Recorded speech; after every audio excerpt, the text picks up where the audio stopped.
함께 말씀 보도록 하겠습니다. 오늘 말씀은 로마서 6장 1절부터 11절까지 본문 말씀이고, 오늘은 6장 4절에 기록되어 있는 한 절의 말씀을 여러분들과 함께 보도록 하겠습니다. 6장 4절의 말씀 제가 봉독하여 드리도록 하겠습니다. 그러므로 우리가 그의 죽으심과 합하여 세례를 받음으로 그와 함께 장사되었나니 이는 아버지의 영광으로 말미암아 그리스도를 죽은 자 가운데서 살리심과 같이 우리도 또한 새 생명 가운데서 행하게 하려 함이니라. 아멘. 자, 오늘 말씀의 제목이 은혜가 더욱 넘치리라 라는 말씀의 제목이죠. 거기다가 여러분들이 말씀을 하나 더 붙이십시오.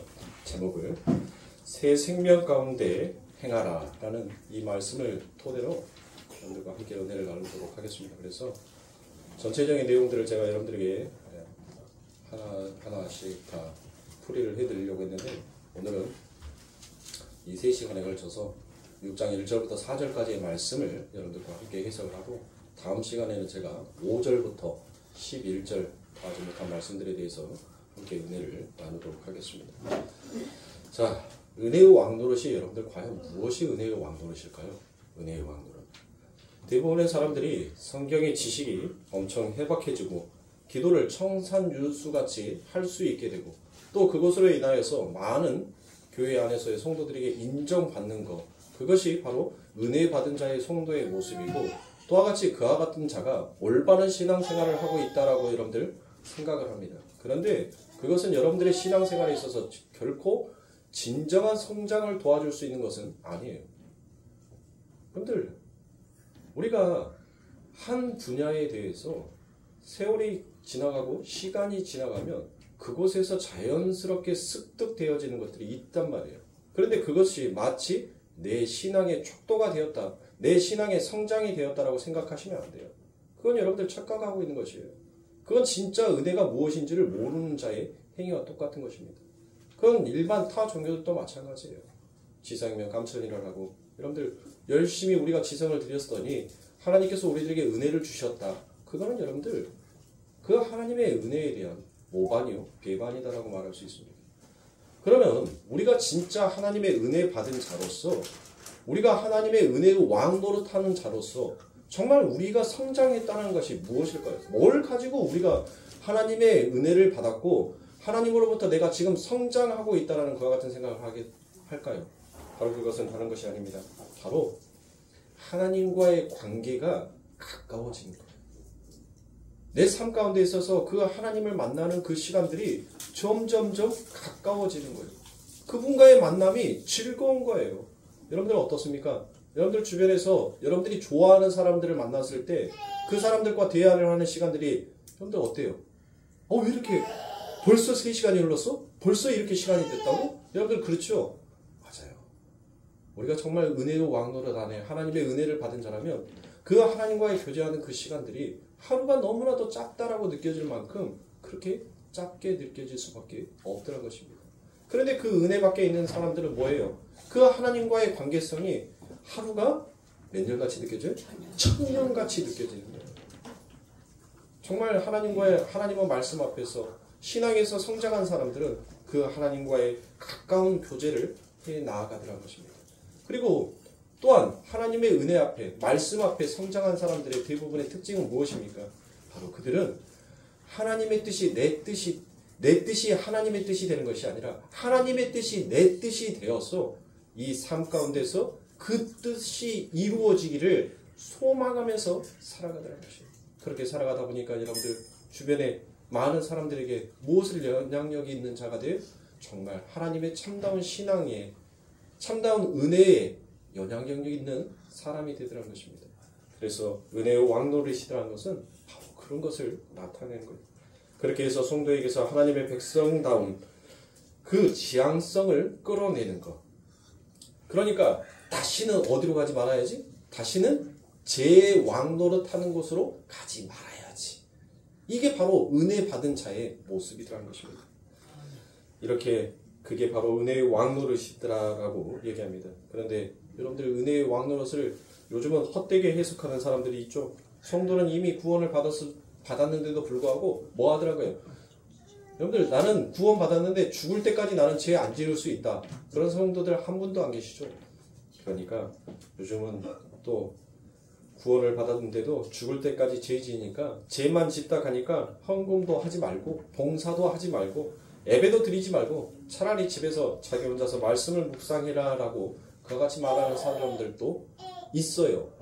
없을 것 같지만 있습니다. 세상에는 별의별 예수들이 너무 많아서 아니 성경에 기록되어 있는 예수는 한 분밖에 없는데 우리를 구원해 주신 예수님은 다 한 분밖에 없는데 왜 이 세상에는 도대체 예수가 왜 그렇게 많냔 말이에요. 이 대한민국에서도 여러분들 예수가 너무 많아요. 하나님이 너무 많단 말이에요. 하나님은 한 분이신데 그 한 분이 하나님이 이 세상에서 너무 많이 자기가 하나님이다라고 여기면서 사는 자들이 많습니다. 그것은 여러분들 십자가를 자체를 모독하는 행위인 것입니다. 그건 십자가의 복음이 결코 아닙니다. 그런데 여러분들 어떻습니까? 여전히 성도는 이 역사 가운데서 누구의 옷을 입고 있어요? 육신의 옷을 입죠. 육신의 옷을 입었다는 것은 아직 우리가 어디 안에 있다는 거예요? 아담 안에. 아담은 몸을 입고 있다는 그와 뜻입니다. 그래서 하나님께서 우리들에게 그 은혜의 법을 주셨는데 그 은혜의 법을 우리는 또 무엇으로 인식해요? 뭘로 인식하냐면 그거를 법으로 인식을 하더라는 것이에요. 그래서 여러분들 꼭 그 법, 내가 은혜 받았으니까 뭔가를 이제 해야 하겠다라는 그와 같은 마음으로 또 그 법을 자꾸 만들어내는 것이에요. 그건 역시도 여러분들 하나님의 십자가를 하나님의 은혜를 모독하는 행위인 것입니다. 그걸 바로 우리는 율법주의다라고 얘기해요. 율법은 뭐예요? 하나님께서 율법 왜 주셨어요? 율법을 주신 이유는 여러분들 율법은 성도에게 있어서 반드시 통과해야 하는 과정입니다. 통과되어야 하는 과정인데 하나님께서 율법을 주신 이유가 있단 말이에요. 그 율법을 주신 이유는 뭐예요? 바로 내가 얼마나 은혜 받을 수 없었던 자였는지, 내가 얼마나 처참하게 죄인이었는지 그것을 하나님께서는 깨닫고 알아는 거예요. 그 법을 지키라는 것이 아니라 내가 은혜 받았으니까 내가 그 은혜에 대해서 무엇인가 갚으려고 하는 것이 아니에요. 진짜 은혜 받은 자는 자기의 자신을 자각하는 자예요.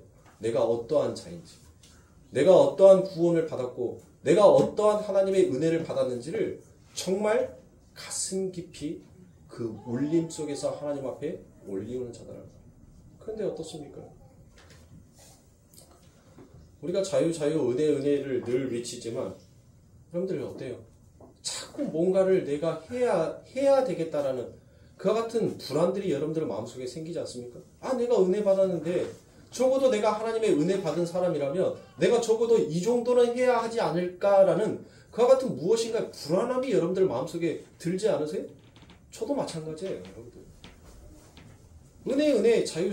제가 그렇게 얘기를 하면서도 여러분들 저도 혼자 있다 보면 뭔가를 내가 이렇게 하나님 앞에 구원을 받았고 은혜를 받았으니까 뭔가를 내가 좀 해야 되겠다라는 그와 같은 생각들이 자꾸 든단 말이에요. 그게 바로 뭐예요? 그게 내 신앙이고 나의 열심이다라고 여러분들 생각을 해요. 그런데 그 열심은 여러분들 하나님께서 인정한 열심이 아니라는 것입니다. 아니 우리가 하나님의 주신 그 법을 잘 지킬 수 있고 그 법을 행할 수 있고 하나님의 은혜를 받았다면 여러분들 무엇해요? 열심히 행했잖아요. 바리새인들처럼 여러분들 열심히 행한 자가 어디 있습니까? 그런데 예수님께서는 그 바리새인들의 그 행함을 그들이 무엇인가 내가 하나님 앞에 은혜를 받았으니까 내가 뭔가를 좀 해야 되겠다라는 그 행위를 가지고 예수님은 칭찬을 해주시는 것이 아니라 오히려 그들을 책망을 하셨다는 것을 우리 성도님들은 아셔야 할 것입니다. 그러므로 하나님께서는 하늘의 백성들에게 당신이 은혜를 쏟아주지 아니하면 우리는 얼마나 불가능한 자인지를 하나님께서는 깨닫게 하시는 거예요. 여러분들 안에서의 불안, 우리들 안에서의 두려움, 그 모든 것들은 여러분들 지금 하나님께서 무엇을 가르치시기 위한 거예요? 너희들에게 베풀어준 그 은혜의 법이 얼마나 값지고 소중하며 기뻐하고 찬송해야 할 것인지를 하나님께서는 그것을 가르쳐주는 거예요.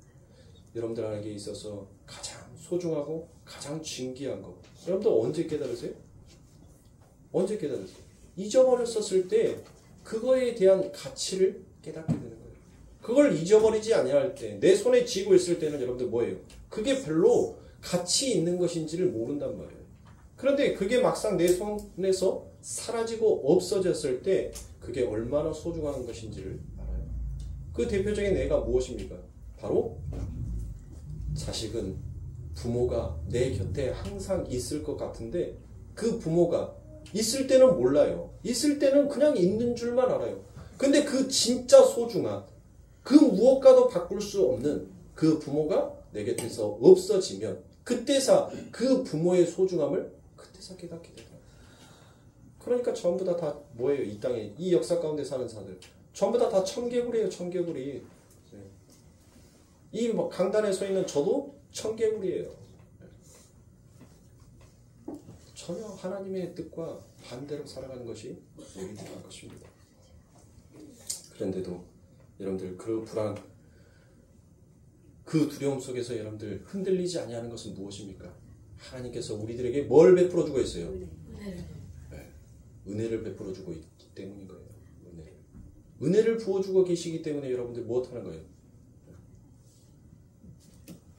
우리가 그 하나님 앞에 그 두려움, 그 불안감 속에서도 하나님을 찾고 나오게 되는 것입니다. 그러니까 성도에게 있어서 하나님의 은혜는 나에게 날마다 부어져야 한다는 것을 깨닫게 하시기 위해서 하나님께서는 이 역사 가운데 우리들에게 때로는 죄 가운데 우리들을 두기도 하시고 그 두려움 가운데도 우리를 두게 하시는 거예요.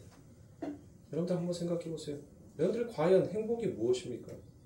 여러분들의 행복 말하지만 진짜 여러분들의 행복이 뭐예요?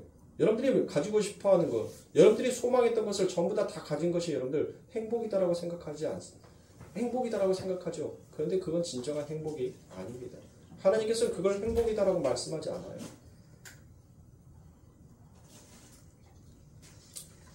우리의 구원이 여러분들 얼마나 값진 것인지, 그리고 진짜 하나님의 은혜를 받은 자라면 어떻게 해야 되는지 우리는 그것을 알아야 됩니다. 1860년대에 여러분들 미국에서는 실질적으로 노예 시장이 있었죠. 그래서 수많은 노예들이 그 노예 시장에서 거래가 되었단 말이에요. 그런데 나이 먹고 힘이 없고 일을 할 수 없는 그런 노예들, 즉 흑인들을 말하는 거죠. 흑인들이 대부분 노예 시장에 많이 나왔으니까. 아니 오랜 시간을 노예 시장에다가 내놨는데 팔리지도 않아요. 누가 사가지도 않아요. 기력도 없고 힘도 떨어지고 눈매도 날카로워서 어느 누구도 그 노예를 사가고 싶어 하지 않습니다. 그러면 여러분들 그 노예들은 어떻게 된 줄 아세요? 배 태워서 배를 침몰시켜가지고 죽여요. 왜요? 왜 죽이겠어요? 밥만 축내는 밥충이들이라고 해서 그 노예는 쓸모가 없는 노예라고 해서 배에다가 실어놓고 데리고 가서 죽입니다. 그런데 어느 한 부자가 여러분들 그 노예 시장에 갑니다. 아무도 사가지도 않고 아무도 그를 쳐다보지도 않았던 그 노예를 아주 비싼 값을 주고 그 농장 주인이 그 노예를 삽니다. 그리고 그 노예를 마차에 태우고 한참을 달립니다. 이건 실질적으로 있었던 이야기를 제가 책에 있는 부분들을 발췌해서 여러분들에게 말씀을 드리는 겁니다. 자, 그때 당시에는 여러분들 노예가 어때요? 노예가 주인이 사갔는데 뭐 했습니까? 주인이 사갔는데 이 노예가 도망을 치잖아요. 도망을 칠 수도 있죠. 도망을 치면 이 노예 사냥꾼들에게 잡히면 다시 노예 시장에 가서 자기가 팔리든지 죽든지 둘 중에 하나를 해야 돼요. 그러니까 그들에게 풀려나도 결코 진정한 자유는 없는 것입니다. 이 노예는 뭐 했어요? 이 흑인 노예는 아무도 자기를 뭐 했어요? 사간 사람이 없었잖아요. 자기에게 관심을 두는 사람이 없었어요. 그래서 자기가 이제 죽겠구나라는 것을 알았던 그 노예가 어느 날 한 사람에 의해서 여러분들 그 노예 시장에서 구출되었어요. 생명을 얻은 거죠. 생명의 연장을 얻은 거라고. 근데 이 노예가 그 부자의 마차를 타고 한참을 가는데 그 처음에 왔던 그 감사는 온데간데 없이 이 노예의 마음속에서 불평과 불만이 나오기 시작합니다. 아, 내가 아프리카에서 내가 누구 집안에 어떠한 사람으로 내가 살아왔는데 내가 지금 여기까지 끌려와서 지금 내가 이런 고생을 해야 되냐? 이제 그 마음속에서 처음 그 감사는 사라지고 불만과 원망과 불평이 그 삶을 지배하기 시작합니다. 그런데 그 마차가 한참을 달렸어요. 꽤 오랜 시간을 달렸습니다. 그리고 난 다음에 그 노예를 샀던 주인이 그 노예에게 와서 이렇게 말합니다. 내가 너에게 자유를 주겠다. 여러분들 생각해 보세요. 이 노예는 얼마나 놀랬겠어요. 자기를 농장에 데리고 가서 일을 시킬 것이다라고 생각을 했는데 한참을 그리 달렸던 그 마차가 쓰고 그 노예를 풀어줍니다. 그리고 네가 원하는 곳으로 이제 자유롭게 가라. 내가 이곳까지 올 수밖에 없었던 것은 네가 그 노예 시장에 있으면 너는 저 배에 실려서 죽을 수밖에 없기에 나는 너를 불쌍히 여겨서 너를 살려준 거다. 자, 여기에서 여러분들에게 묻겠습니다. 진짜 자기를 구원해준 은혜를 아는 자라면 여러분들은 어떻게 해야 돼요? 그냥 감사하고 자기 갈 길 가면 되는 건가요? 아니면 어떻게 해야 돼요? 그 주인에게 자기의 몸을 맡길 수 있는 자가 되어야 되겠습니다. 마찬가지예요. 인생은 이렇게 두 가지의 갈림길이 있습니다. 그냥 감사만 하고 고맙습니다 하고 내 갈 길 가는 사람이 있을 거예요. 그리고 아닙니다. 어차피 나는 이미 노예로 낙인이 찍힌 자라서 내가 어디를 간들 자유할 수 있겠습니까? 주인이 나를 이렇게 풀어주려는 그 마음을 가지신 주인이라면 나를 절대로 힘들게 하지 않을 주인이기에 나는 당신을 따라가겠습니다. 여러분들, 솔로몬의 선택, 어떤 선택을 하시겠어요? 대부분의 사람들이 전부 다 어디를 선택해요?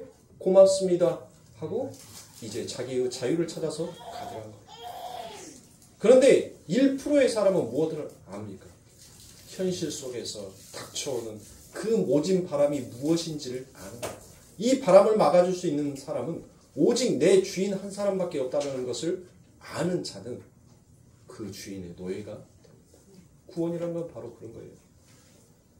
여러분들이 구원받았다고 해서 하나님 땡큐, 하나님 감사, 그리고 내 갈 길 가는 거. 그게 구원받은 자라고 말할 수 없는 거예요. 진짜 구원받은 자라면 하나님이 나를 구원해 주셨으니까 하나님 그 손에서 나를 놓지 마십시오. 내가 어디를 가든지 하나님 나는 이미 죄의 종이라고 낙인이 찍힌 자입니다. 그래서 나는 결국 그 끝은 사망이니까 사망으로밖에 치달을 수밖에 없는 자인데 아닙니다. 저는 하나님을 따르겠습니다. 그게 진짜 구원받은 자. 그게 바로 은혜의 왕노릇하는 자. 바로 성도는 그런 신앙생활을 하라는 거예요. 아멘. 여러분들은 자신 가운데서 은혜 받았다라고 내가 하나님 앞에 뭘 또 해야 되겠다라는 그런 법을 만드시지 말고 그 하나님의 은혜 앞에 넙죽 엎드릴 수 있는 자, 그 말씀 앞에 항복하고 순복할 수 있는 자, 하나님 맞습니다. 순응할 수 있는 자, 그 자가 되어야 하는 거예요. 그런 사람이 되는 게 진짜 신앙생활인 거예요. 그렇게 살다 보니까 여러분들의 삶 가운데 뭐가 찾아오는 거예요? 변화가 찾아오더라는 거예요. 그 변화를 여러분들 우리는 성하다라고 이야기합니다. 성하다. 내가 뭘 해서 여러분들 성화되는 게 아니에요. 하나님의 말씀을 묵상하고 하나님 앞에 기도하고 하나님 앞에 찬송하고 하나님 앞에 가까이 나아가니까 내가 얼마나 두렵고 떨린 자인지, 내가 얼마나 불안하고 내가 얼마나 사망의 죄 가운데에서 빠져나올 수 없는 그와 같은 처참한 자인지를 아는데, 그 알고 두려운데 그 은혜가 나를 기쁨으로 찬송으로 끄집어내더란 것이에요. 그게 진짜 성하고 그게 진짜 성도가 가야 할 신앙의 길입니다. 그래서 우리 성도님들에게 이제 우리 교회 이제 6년이라는 시간이 다 되어가요.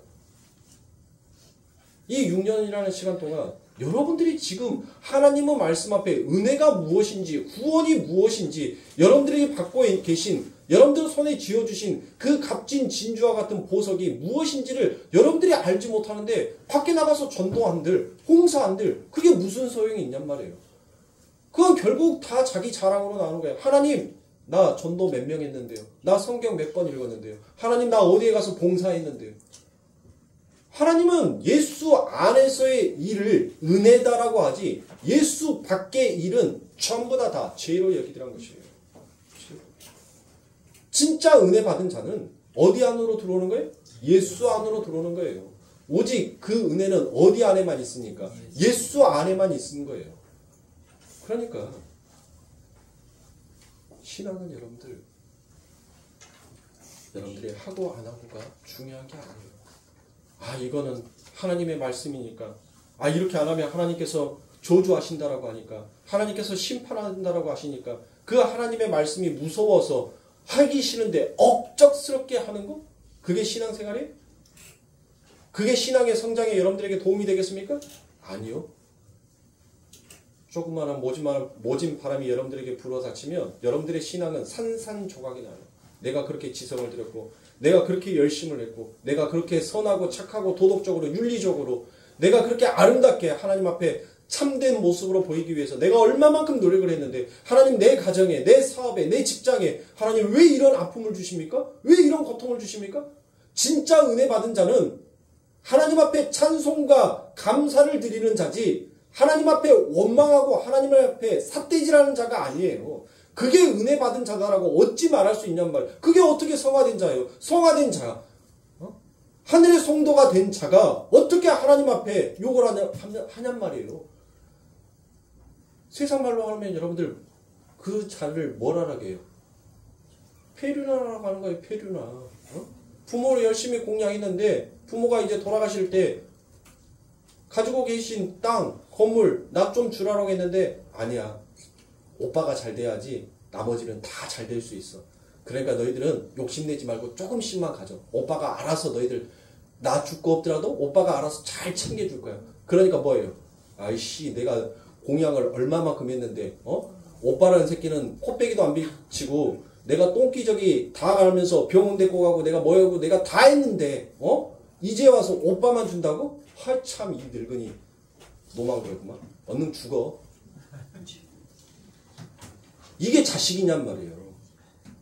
우리가 세상적인 도덕으로 가지고 이와 같은 말씀을 드렸을 때 여러분들 안에서 분노가 일어나잖아요. 그런데 왜 보이지 않는 하나님 앞에 우리가 그렇게 행동하는 것이 여러분들 죄로 여기지 않냔 말이에요. 두려워하셔야 돼요. 무서워해야 돼요. 지존하신 하나님, 영존하신 하나님, 그 하나님 앞에 우리는 너무나도 막대하고 있잖아요. 정말 은혜 받은 사람이 어떻게 하나님 앞에 그렇게 행동할 수가 있는가? 내 부모가 그렇게 소중하고 내 부모를 공경하는 것이 마땅한다라는 것을 여러분들 윤리와 도덕 시간에 다 배웠잖아요. 어른들 공경해라. 부모 공경해라. 그런데 거기에다 대놓고 내 뜻대로, 내 소원대로, 내가 주라는 거, 내가 달라는 거, 내가 원하는 거 안 한다고 욕하고 삿대질하고 침뱉고, 다시는 내가 너 안 본다고. 그게 자식이냐고. 그러므로 우리는 하나님의 그 은혜 앞에서 진짜 은혜가 무엇인지를 하나님께서는 깊이 우리들의 삶 가운데 가르치고 계신 거예요. 그래서 그곳에 필요한 것이 때로는 하나님이 만들어 놓으신 율법인 거예요. 그 법을 통해서라도 이제 무엇 하라고, 네가 받은 은혜가 얼마나 소중한지 이제 자발적인 순종, 네 삶 가운데서 나오게끔 하기 위하여서 하나님께서는 우리들의 삶 가운데 때로는 어려움을 주세요. 하나님은 때로는 모진 폭풍과 같은 그 비바람을 주시는 거예요. 그런데 여러분들, 비가 오면 여러분들 뭐 할 때가 있어요? 비가 그칠 때가 있잖아요. 우리들의 인생 가운데 날마다 폭우가 오는 것은 아닙니다. 날마다 비가 오는 것은 아니에요. 자, 오늘 오후부터 여러분들 비 온다고 했어요. 이 비 오는 것이 여러분들 어때요? 1년 365일 계속 비 옵니까? 아니겠죠. 이 비는 반드시 오면 그치는 때가 있단 말이에요. 마찬가지. 하나님께서 그 은혜를 깨닫게 하기 위해서 때로는 우리들에게 모진 풍파 같은 그와 같은 고난과 연단을 허락하시기도 하지만, 또 하나님께서는 그 연단과 고난을 그치시고 하나님의 은혜의 선물을, 더 값지고 더 귀한 선물을 하나님께서 우리들에게 내어주실 준비도 되어 있는 것입니다. 그러므로 사랑하는 성도들, 성도는 실수하고 넘어질 수밖에 없는 자, 그 실수하고 넘어짐을 통하여서 진짜 신앙의 성장을 하는 거예요. 신앙의 성장이 뭘 하라고 제가 예배 시작 전에 말씀을 드렸습니까? 하나님을 가까이 하는 것. 그 하나님의 뜻이 나의 뜻이다. 그렇게 하나님께서는 우리들을 이 역사 가운데 우리를 그렇게 밀고 가시는 거예요. 하나님께서 그렇게 끌고 가는 거예요. 하나님께서 그냥 불도저처럼 밀어요, 우리를. 야, 가. 아버지, 지금 낭떠러진대요. 가. 잔말 말고 가. 가면 내가 길 만들어 놓을게. 가. 불도저처럼 밀고 있는 거예요. 우리의 인생이 바로 그거 아닙니까? 하나님, 잠깐만요. 내가 뭔가 좀 내 인생 살아보니까 5년 전에 내가 실수한 것 같으니까 5년 뒤로 나 후진 좀 할게요. 여기에서 자기 인생 후진할 수 있는 사람 손 한번 들어보세요. 없잖아요. 인생은 뭐라고요? 어제 유퀴즈에서 그러더라고요. 최민식이가. 인생은 고고싱이다. 그래요. 인생은 고예요. 고. 빽이 없어요. 고예요. 무조건 앞만 보고 간단 말이에요. 근데 그 앞만 보고 가는 인생 가운데 누가 그 앞을 이끌고 가느냐가 중요하단 말이에요. 그게 우리 하나님이세요. 아멘. 그러니까 성도님들 제발 교회 와서 척하지 마세요. 척하는 연기하지 말라고요.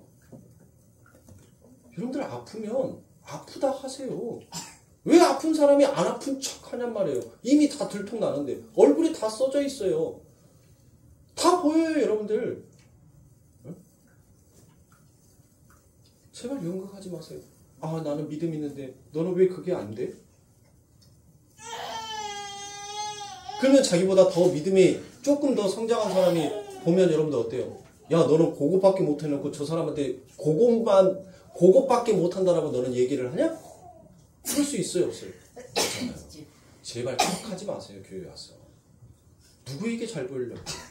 목사한테 잘 보일 필요 없어요. 목사도 여러분들과 똑같은 사람이에요. 저도 아플 수 있고, 저도 시험 들 수 있고, 저도 뭐 할 수 있어요? 넘어질 수 있는 사람이에요. 저도 실수할 수 있는 사람이에요. 근데 누구를 쳐다보려고 여러분들 그렇게 척척하고 계세요? 하나님 쳐다보세요. 예수 바라보세요. 교회에 와서 다른 사람들 바라보지 마시고 예수 바라보란 말이에요. 사람은 고놈이에요. 뭐 별 특별한 놈 없어요. 다 고만고만해요. 고만고만해요. 그런데 우리가 진짜 바라봐야 할 것은 목사가 아니에요. 교회에 와서 목사한테 잘 보이려고 뭐 똥팔입니까? 왜 맨날 비벼요? 목사 앞에 와서? 네? 팔이에요? 그 똥 냄새 나는 손으로 악수하자고 손 내밀고. 네? 그러지 말라고요. 목사에게 사람에게 잘 보이고 싶은 그 마음을 하나님 앞에 돌리세요. 하나님 앞에 바꾸세요. 하나님, 나 하나님만 바라보게 하소서. 나 앞도 뒤도 옆도 하나님 오직 저 십자가 내게 베풀어 주신 그 하나님의 은혜의 그 손, 다 그 손만 보고 싶어요. 그것만 보고 가게 해주세요. 근데 자꾸 흔들려요. 자꾸 내 마음이 하나님 두 마음을 품어가요. 하나님 내게 은혜를 더 부어주세요. 그래서 더 하나님만을 바라볼 수 있는 자로 내가 가기를 원합니다. 여러분들 그래야 하는 거예요. 저한테도 잘 보일 생각하지 마세요. 저는 지국도 없습니다. 저한테 잘 보이겠죠. 그러니까 정말 우리가 오늘 제가 읽었던 6장 4절에서 뭘 말씀을 하고 있어요? 새 생명 안에 산다는 것은 과연 어떤 것이다? 예수 안에서 사는 것. 그게 새 생명 가운데 사는 것이다. 그래서 오늘 6장 4절에서 무엇을 얘기합니까? 그러므로 우리가 그 죽으심과 합하여 세례를 받음으로 그와 함께 장사되었나니 이는 아버지의 영광으로 말미암아 그리스도를 죽은 자 가운데서 살리심과 같이 우리로 또한 새 생명 가운데 행하게 하려 함이라 라고 이와 같이 얘기하지 않습니까? 우리는 예수와 함께 십자가에 죽었어요. 그래서 이제는 더 이상 죽음과 관계없는 상관없는 영적 상태가 이미 도달한 자인 것입니다. 죽음과 상관없는 자가 되었다는 것은 그 사망의 근거가 되는 죄가 이제는 우리와 무엇한 자가 되었다는 거예요? 무관한 자가 되었다는 것입니다. 어떻게? 여러분들이 착한 일을 해서? 율법을 지켜서? 도덕을 지켜서? 그럼 뭐를? 은혜로. 그래요. 예수로. 그 예수이신, 그 은혜이신 예수로, 그 은혜로 우리는 이제 죄와 무관한 자가 되었다는 것입니다. 왜 그렇게 은혜로 살아내셔야 한다라고 얘기했습니까? 왜 우리가 그 은혜로 살아야 한다라고 얘기합니까? 바로 바울은 그것이 바로 새 생명 가운데 행하게 하는 것이다라는 것입니다. 그렇다면 새 생명 가운데 행하는 것이 무엇인지를 사도 바울은 다른 말씀에서 이와 같이 얘기합니다. 갈라디아서 2장 18절부터 20절의 말씀입니다. 만일 내가 헐었던 것을 다시 세우면 내가 나를 범법한 자로 만드는 것이라. 자, 이게 뭐예요? 율법으로 다시 돌아가면 너희들은 그게 죄 짓는 거다라는 거예요. 율법으로 돌아가면 뭐예요? 하라 하지 마라. 그게 율법 아닙니까? 그러니까 이 법으로 돌아가면 너희들은 뭐 하는 거라고요? 죄 짓는 거라는 거예요. 그러니까 너희 행위가 바로 뭐라는 거예요? 너희 행위들이 뭘 지켜보겠다라고, 뭘 안 지켜도 되고 뭘 지키겠다라는 너희들의 그 행위가 바로 뭐다라는 거예요? 죄라는 거예요, 죄. 왜요? 우리는 뭐와 상관없는 자가 되었어요. 처음에 하나님께서 우리를 창조하셨을 때는 선악을 아는 주체가 아니었단 말이에요. 하나님이 말씀하시면 그건 무조건 선이에요. 하나님의 일을 행하지 아니하는 것이 악이에요. 그러니까 선하신 하나님께서 이거 해라고 말씀하셨으니까 우리는 그걸 하는 거예요. 해. 근데 우리가 선악의 주체가 되어버리면 뭐합니까? 자꾸 뭘 하라 하지 말라를 우리 속에서 결정을 하더란 것이에요. 그러니까 성경의 말씀 속에서 여러분들 무엇합니까? 만만한 것만, 내가 지킬 수 있는 것만 골라서 지키려고 해요. 내가 골라서. 성경 말씀 보세요. 성경 말씀에서도 하나님께서 무섭게 말씀하시는 말씀은 조금 뭐예요? 살짝 엉뚱한 짓 하면서 몇 장 넘깁니다. 그리고 축복의 말씀, 나에게 소망이 되고 나를 기쁘게 해주는 말씀, 그 말씀이 오면 쭉 읽어요. 아멘, 아멘. 아이고 맛있습니다. 근데 하나님 말씀이 무서워. 너 이렇게 안 하면 내가 저주하고 내가 니를 대를 끊어버릴 것이고, 그러면은 뭐예요? 살짝이 언능 이 장이 빨리 넘어가기를 원해요. 후 하고 넘긴단 말이에요. 넘겨. 그리고 결국에는 그렇게 했던 것도 이제 뭐합니까? 처음에는 축복의 말씀, 저주의 말씀 다 읽었는데 이제 나중에 가면 갈수록 이제 뭐가 생기는 거예요? 이 잔머리가 생기다 보니까 어디 몇 장에 가니까 축복의 말씀만 있더라. 그것만 읽어요. 그것만 찾아서.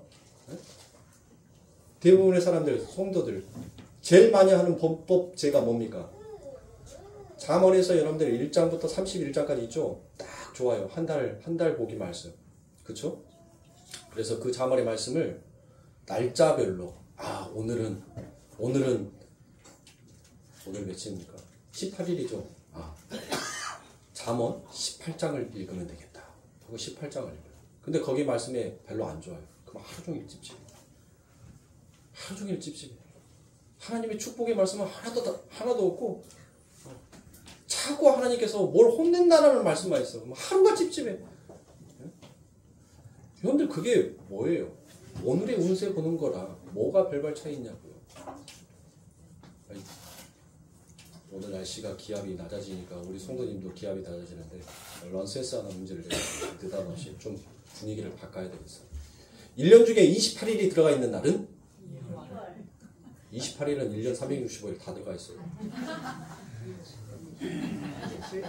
28일은 1년 365일이 없는 달을 저한테 말해줘 보세요. 2월 28일 날이 없는 달을 저한테 말씀해 주셔요. 다 들어가 있어요, 여러분들. 순간 넘어가시면 아니 됩니다. 자, 그래서 19절에서 내가 율법으로 말미암아 율법을 향하여 죽었나니 이는 하나님을 향하여 살려 함이라. 내가 그리스도와 함께 십자가에 못 박혔나니 그런즉 이제는 내가 산 것이 아니요 오직 내 안에 그리스도께서 사신 것이라. 이제 내가 육체 가운데 사는 것은, 이 육체 가운데 사는 것은 뭐라고요? 자, 새 생명을 가진 자가 육체 가운데 사는 것은 뭐라고 이어집니까? 나를 사랑하사 나를 위하여 자기 몸을 버리신 하나님의 아들을 믿는 믿음 안에서 사는 것이라. 어디 안에서? 믿는 믿음 안에서 사는 것이라. 그러니까 예수 안에서 사는 것이 바로 새 생명 안에서 사는 것이다라고 이렇게 바울은 너무나도 정확하고 명확하게 이야기를 하고 있지 않습니까? 그러면 그 아들 예수를 믿는 것이 성경에서 하나님이 뭐다? 내 아들을 믿는 것이 그게 영생이다라고 하나님이 말하잖아요. 영생. 믿는다는 것은 여러분들 영생을 얻는 거예요. 영생을. 아멘. 그래서 성도는 그렇게 예수가 하신 일을 믿음으로 받아들이는 자, 그게 바로 새 생명 가운데 행하고 있는 자인 거예요. 그런데 여러분들, 내가 믿었어요? 내가 예수 믿고 싶어서 믿었어요? 하나님이 우리를 이끄셨어요. 내가 예수 믿은 게 아니에요. 창세전에 하나님의 생명책에 기록되어 있는 하나님의 백성에 하나님의 그 시와 때를 맞춰서 하나님께서는 하나님의 일을 하신 것입니다. 그래서 내가 그 예수를 받아들일 수 있었던 거예요. 나의 눈이 열리고 나의 귀가 열려서 이제는 그분을 볼 수 있고 그분의 말씀을 들을 수 있는 자, 내가 그렇게 부름을 받았다는 것입니다. 그래서 진짜 새 생명 가운데 하나님의 은혜 가운데 살아가는 자는 여러분들 어디 위로 올라가지 않으려고 해요? 고지 꼭대기로 올라가려고 하지 않습니다. 여러분들 고지 위에 올라갈 필요가 있어요?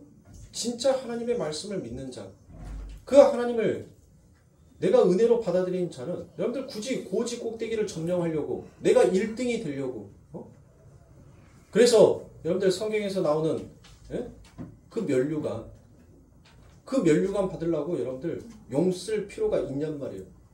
있어요, 없어요? 없어요, 여러분들. 우리 아버지 하나님께서 이루셨다는 것은 여러분들 뭐예요? 내가 다 이루었다는 것은 뭐예요? 내가 다 이루었다는 것은 이미 너희들은 고지 꼭대기를 점령한 자니까 그 고지 꼭대기에서 뭐 하는 거예요? 그 꼭지점에서 이제 누리라는 거예요. 내가 다 이루어 놓은 것을 너희는 누리는 자지 굳이 거기에서 뭘 또 올라가 보려고 너희들이 노력할 필요가 있다 없다? 없다는 거예요, 여러분들.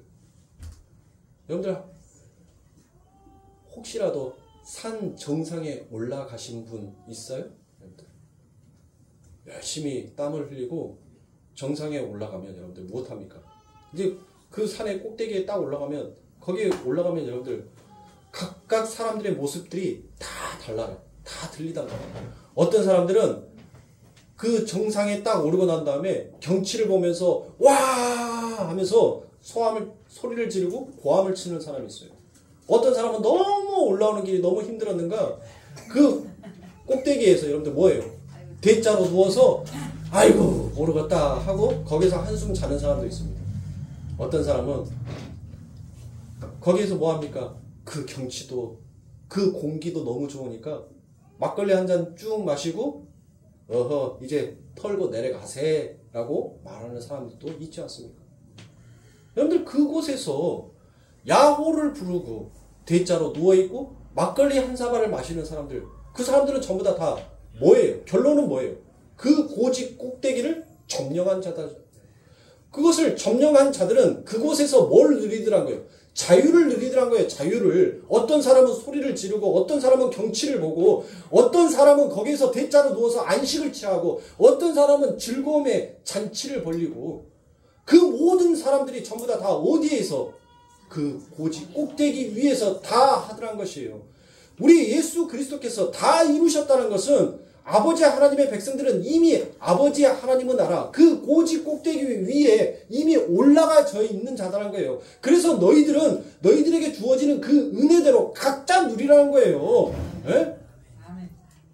각자 누리라고. 어떤 닭대가리가 말하는 것처럼 몇 명 안에 들어가야지만이 그 아버지 하나님의 나라의 고지점을 점령한다?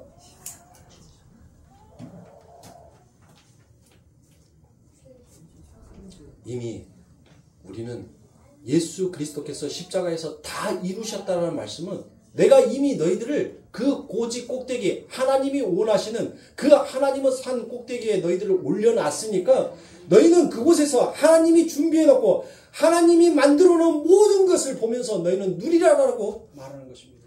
그게 진짜 믿음이에요. 그게 진짜 은혜 받은 자예요. 그게 진짜 예수 안에서 사는 자란 말이에요. 자꾸 예수 밖에서 내가 뭘 해야 하겠다라고 여러분들 그렇게 생각을 하니까 뭐예요? 성경을 봐도 불안한 거예요. 성경을 봐도 안심이 안 되는 거예요. 그러니까 뭐예요? 자꾸 내가 어디를 뭐 해야 되겠다. 착한 일 좀 해보고 착한 도덕 좀 해보고 교회에다가 건축한다라고 하니까 건축원금도 내보고 뭣도 해보고 했는데 내 삶은 뭐 하는 거예요? 은혜가 없는데 돌아서면 도라비 탑을 말짱 꽝이지. 집에 가면 뭐예요? 내 현실, 내 앞에 놓여져 있는 사항들 하나도 바뀐 것이 없단 말이에요. 그러니까 뭐 하는 거예요?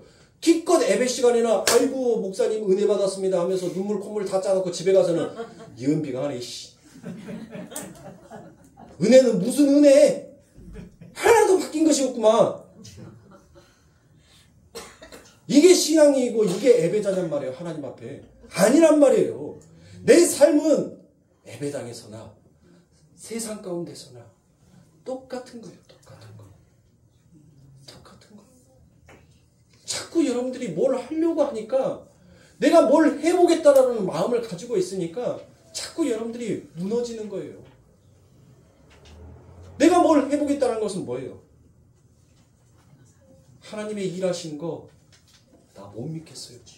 하나님께서 다 이루었다라고 하는데 하나님께서는 90% 이뤄놓고 나중에 저한테 10% 너 이뤄놓은 거 이리 내봐라고 할까봐 여러분들 뭐 하는 거예요? 그러니까 불안한 거예요. 그러니까 자꾸 여러분들 뭐 하는 거예요? 교회 안에서도 자꾸 비교를 하는 거예요. 아, 저 사람은 1독을 했어? 10독을 했어? 전도를 몇 명을 했어? 헌금을 얼마를 했어? 쫓아가야 되니까. 왜요? 자기도 뭐 받아야 되니까. 개털 면류관이 아니라 나도 금 면류관 받아야 되겠으니까 쫓아가려니까 뭐 하는 거예요? 은혜가 틀린데 바라보는 정상에서 바라보는 각이 틀린데 어떻게 다 똑같을 수가 있냔 말이에요. 에? 그건 은혜가 아니에요. 진짜 믿음은 하나님께서 우리 하나님이 뭐 그런 째째한 하나님이십니까? 내가 99.99999% 내가 해놨으니까 너희가 0.00001%만 채워갖고 와. 그런 하나님 아니라고요. 하나님의 다 이루심은 완전한 이루심이에요. 완벽한 이루심이란 말이에요. 더 이상 손댈 필요가 없는 완벽한 이루심이란 말이에요. 그 이루심 앞에 진짜 감사하는 성도, 진짜 그 은혜 앞에 정말 감격한 성도는 날마다 내 삶 가운데에서 내게 부어주신 누구를 그 하나님을 만나고 싶어서 하나님을 찾고 다니는 거예요. 여기도 두들겨보고 여기도 두들겨보고. 그런데 두들기는 곳마다 뭐예요? 하나님이 짜잔, 나 너 옆에 있었어. 나 너와 함께 있었어. 하나님은 계속 우리들의 삶 가운데 그렇게 그와 같은 일들을 해주시는 겁니다. 그러니 사랑하는 성도님들, 이 사순절날 또 여러분들만의 법을 만들지 마세요. 이 사순절 때 내가 하나님의 은혜에 뭔가 좀 보답을 해봐야 되겠다. 내가 이 사순절에 뭔가를 또 해봐야 되겠다가 아니라 여러분들 진실되게 기도하시고 진실되게 하나님을 만나보는 그런 은혜의 시간을 가지세요. 그러면서도 여러분들 자꾸 그 속에서 뭐 하시면 돼요? 무너져야 돼요. 내 생각이, 내 가치가, 내 신앙이 다 무너져야 돼요. 아버지, 내가 지금까지 가지고 있었던 모든 것들은 다 배설물이었군요. 하나님이 이끌어 주시지 않으면, 하나님이 은혜를 부어주시지 않으면 나는 아무런 존재, 아무것도 아닌 자였군요. 그러니 하나님, 그 은혜의 하나님을 만나기를 원합니다. 내 삶 가운데 단 한 번만이라도 진짜 그 못 박히신 예수 그리스도의 그 손, 그 못 박히신 예수 그리스도의 그 발, 다 하나님 한 번만이라도 다시 그 예수님을 만나고 그 예수님을 품에 나 한 번만 안겨보고 싶습니다. 그거를 깨닫는 사순절이 되셔야 합니다. 그 은혜를 기억하는 사순절이 되셔야 돼요. 또 다른 법 만들지 마시고 진짜 은혜 안에서, 진짜 예수 안에서 여러분들 그와 같은 넘치는 평강을 누리시는 우리 거룩교회 성도님들이 되시기를 주님의 이름으로 축원합니다. 기도하겠습니다.